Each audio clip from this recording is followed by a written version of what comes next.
ಸದನದಲ್ಲಿ ಸರ್ಕಾರ ವರ್ಸಸ್ ರಾಜ್ಯಪಾಲರ ಭಾಷಣ ಕದನ ಮುಂದುವರೆದಿದೆ. ಎರಡನೇ ದಿನದ ಅಧಿವೇಶನದಲ್ಲಿ ಗದ್ದಲ ಗಲಾಟೆ ಶುರುವಾಗಿದೆ.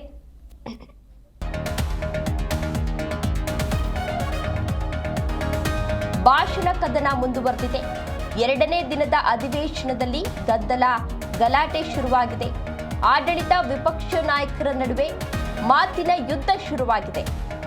ಹರಿಪ್ರಸಾದ್ ವಿರುದ್ಧ ಬಿಜೆಪಿ ಗೂಂಡಾಗಿರಿ ಆರೋಪವನ್ನ ಮಾಡ್ತಾ ಇದೆ.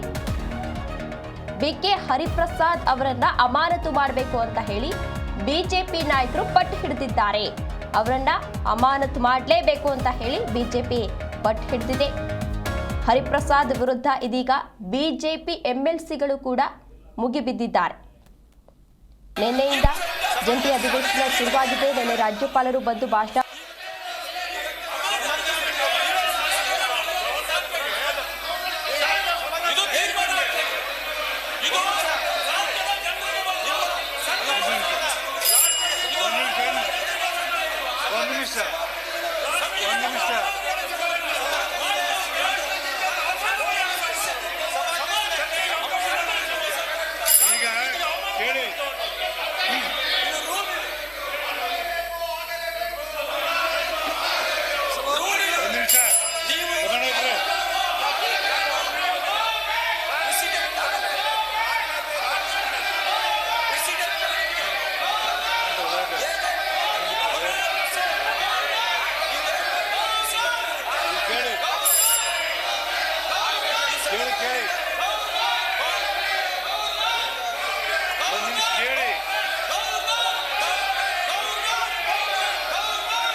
ಕೇಳಿ ಮಾತಾಡಬೇಡಿ.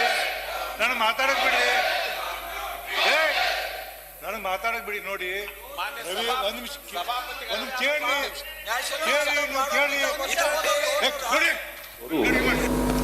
ನಮ್ಮ ವಿಶ್ವನಾಥ್ ಸಾಹೇಬರು ಹೇಳಿದಾಗೆ ಹಲವು ಅಚಾತುರ್ಯಗಳು ಸಹ ನಡೆದೋಯ್ತು. ಹಿಂದುಳಿದ ವರ್ಗದ ಆಯೋಗದ ಬಂದದ್ದು ಪ್ರಜಾಪ್ರಭುತ್ವದಲ್ಲಿ ಸಹಜ. ಈಗ ನಮಗೆ ಕೆಲವು ವಿಚಾರ ಒಪ್ಬೋದು ಅಥವಾ ಒಪ್ಪದೇ ಇರ್ಬೋದು. ಅದಕ್ಕೆ ಪ್ರತಿಭಟನೆ ಮಾಡ್ತಕ್ಕಂಥದ್ದು ನಾವು ತಪ್ಪು ಅಂತ ಹೇಳಲಿಕ್ಕೆ ಆಗೋದಿಲ್ಲ.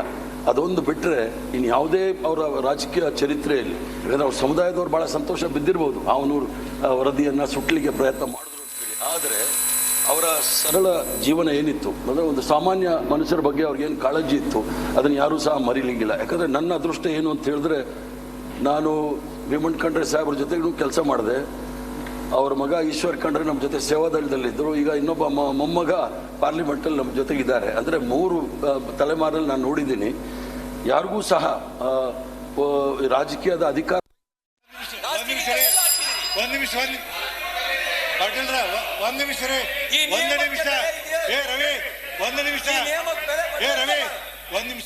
ಈಗ ರವಿ ಅವರಿಗೆ ಒಂದ್ ನಿಮಿಷ ಕೇಳಿ.